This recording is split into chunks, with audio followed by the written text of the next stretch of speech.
Hi, everybody. This is Ma Barker coming at you again from the greater Seattle area. Guess what day it is? Guess what day it is? Yep, that's right. It's Wednesday. It's Wednesday, October 26th, 2016. I wanted to take a moment today to chat with you about preparing for post-op during your pre-op time. Before I get into that, though, I want to say thank you to everybody that viewed my video, my first video, and left comments. I really appreciate that, and I really enjoyed reading what you wrote. Now, as soon as I figure out how to get back on my YouTube channel to respond to your comments, I'm going to do that. For the past couple of days, couldn't figure out how to get back to YouTube. Couldn't figure out my channel, couldn't figure out how to get to it. You know, I kept logging into Facebook, but I couldn't find my YouTube channel. It wasn't until tonight that I realized in order to get back here, I needed to log into YouTube. Oh well, like I said before, I'll learn as I go. But thanks for your comments. And now let's chat a little bit about how you're going to spend your post-op time. You know, I was thinking that we spend a lot of time in the pre-op period doing a lot of stuff. I mean, we have a lot of hoops to jump through, some of us more than others. But for me, it's taken me 4 months to get from my orientation meeting to my surgical date. And during that time, I've had to get a surgical clearance from my cardiologist. I had to see a GI for an endoscopy.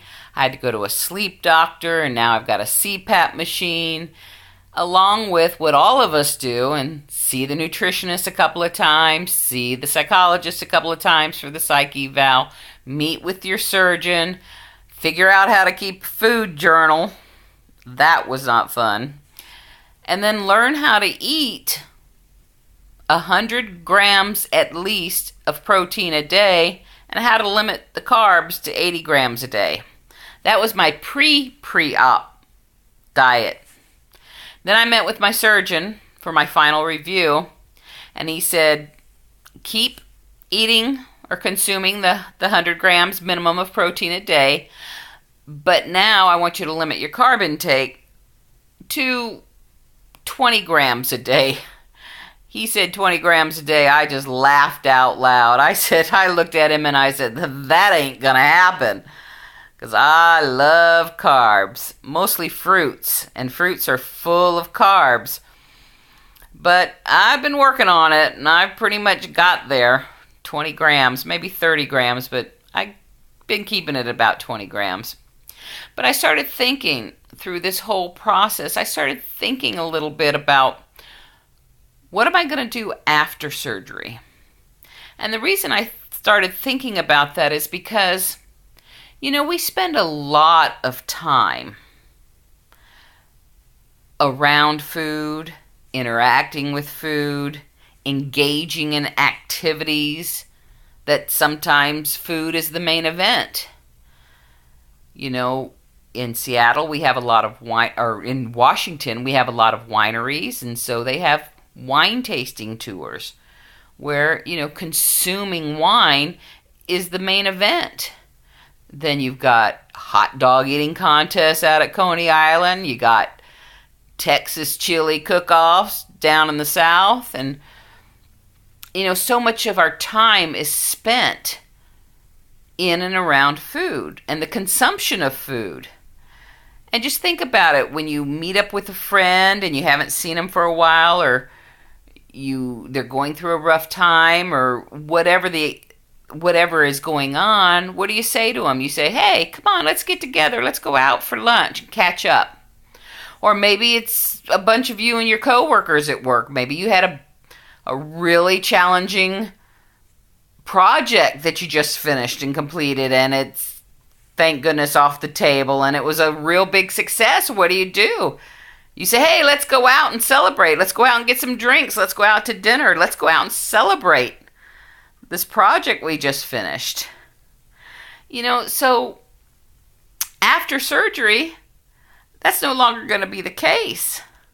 You're not going to be spending a lot of time cooking. I don't spend a lot of time cooking now because I don't like to cook, but a lot of people do. And if you're one of them, then you spend a lot of time in the kitchen. Well, after surgery, how much time does it take to walk to the refrigerator and get a protein drink? 20 seconds? As opposed to 30 or 45 minutes to cook a meal? So I started thinking, what am I going to do with all this freed up time, this spare time? So I started thinking about it, and I thought, well, what are some of the things that I've always wanted to do in life, but I've just never done because I just have never had the time? Now I'm going to have the time. So I started thinking about it, and one of the things I've always wanted to do was to buy old stuff and fix it up. Now, my kids call it junk, but I just call it old stuff. So I found a salvage store in downtown Seattle, and now it is my favorite place to shop. I am spending way too much money there. And I figure I'm going to spend time doing that because I'm going to have the time to spend doing that after surgery. And now my little tiny dining room is filled to overflowing with my little treasures that I'm going to repurpose or upcycle. And my backyard is full of projects that need time spent on them in order to complete. And I've done a lot of things. I'm redoing my whole house, redecorating my apartment in salvage stuff that I've reclaimed, and I'm in the process of repurposing. I've got lamps, I've got shutters, I've got vases and glass jars and baskets. I've even got a fire extinguisher cabinet. What in the world am I going to do with that? Well, I'll tell you, I'm going to make a coffee table out of it, and it's going to be fun. And the best part of it is, it's going to take time. So I'm filling my time with something I've always wanted to do. So I'd encourage you that if you're in the pre-op time period for VSG surgery, start giving it a little bit of thought about what you're going to spend your post-op time on. When you figure that out and you think about it and start considering all the ideas and possibilities, leave me a comment. I would love to know how you're going to spend your time. And who knows, maybe I'll try it with you.